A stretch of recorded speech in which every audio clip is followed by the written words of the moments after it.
Matti. And I'm Rory. And this is the full cycle, full review of the 2016 NorcoTorrent 7.2. So for 2016, Norco has brought the Torrent back into their lineup. It's a little bit of a different beast this time around, though. It's a plus bike. What's a plus bike? Oh, well, funny you should ask, Matti. So a plus bike's not a fat bike, which basically is a 4.0 tire, and it's not a standard bike, which is kind of 2.3, 2.35 tire. This is a 3.0 tire. Really?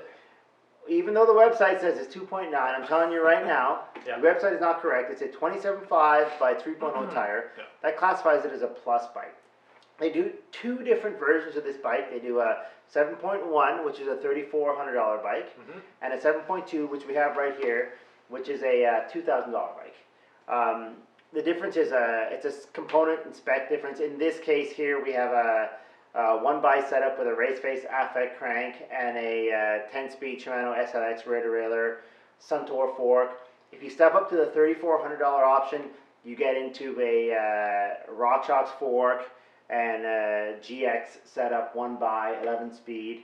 You also get at that point a dropper post. There's no dropper post in this setup, but it is interesting to note that it's still the same frame, so it's drilled for a dropper post. If you decide you want to upgrade, you can go with a stealth dropper post and run it internally, so you don't have all the cabling. And it is also the exact same tires, and the rim's way about the same, so the bike rides very similarly. The bike rides really similarly. I've spent a little bit of time riding the Torrent, and I was really impressed at how it handled very technical terrain.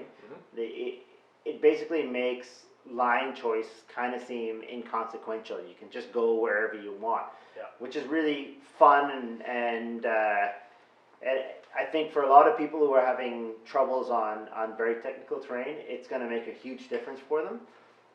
The downfall might be on kind of long, sustained climbs. It's a little lighter than it looks, but because the tires are so big, there's still a bit of friction. So climbing still feels like there's a little extra work being put into it, but it's totally worth it. By the time you get to the descent, it's really a trail bike in disguise. Well, the other story with the wide tire is always going to be tire pressure. So you can run this down to what, 12, 15? Yeah, and if you run it really low, you get unbelievable traction. You climb stuff that you never thought was climbable. It's dry out. If the dirt's flying everywhere, you've got 12 psi. You're able to. Yeah, but you could also put a little bit extra pressure in it, and the bike performs a little bit more like just a standard hardtail. So there's built-in versatility, whether you want to ride it as if you had a normal hardtail, or if it's kind of messy out. Yeah, no, for sure, I agree with that, and that brings me to the point of whether it's going to be a reasonable winter bike. So lots of people are riding these as fat bikes. Yeah, I see this really, really kind of eating into that fat bike market, because if the trails are compacted, this is still a really good option for winter riding, but it's also an agile, fast summer option versus a fat bike. So if I had to pick one of the two, I would go with a plus bike, because a plus bike gives me that ability to go in the summer and still have a bunch of fun and still have a good time. And then, there may be some days in the winter where I'd be limited because there's a fresh 10 centimeters of snow out on the ground. But you got to really factor in how many days that's going to be. It's going to be a handful of days, right? So maybe it's the best option to be able to do both. Yeah. You spent some time on the Torrent as well. How did you feel? Well, I remember it was a little bit dry out. Dirt was a little bit more loosey-goosey, but you could take corners as hard as you wanted. Didn't make a big difference. The tire, because of how wide the rim is, the tire's not actually deflecting too much. Right. So if you come into a corner at an awkward angle, you're not really penalized for it. Yeah.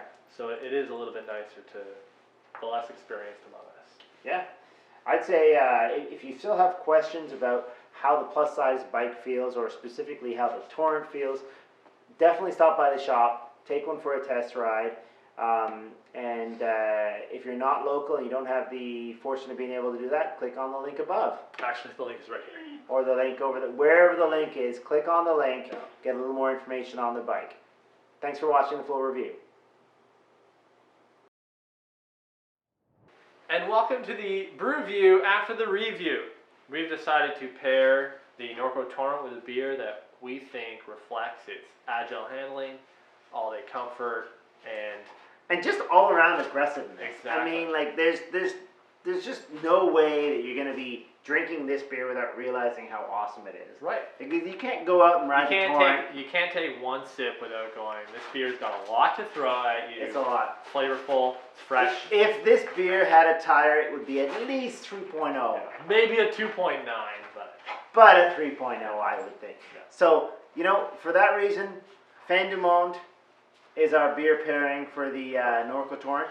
So, cheers to that. yeah. And cheers.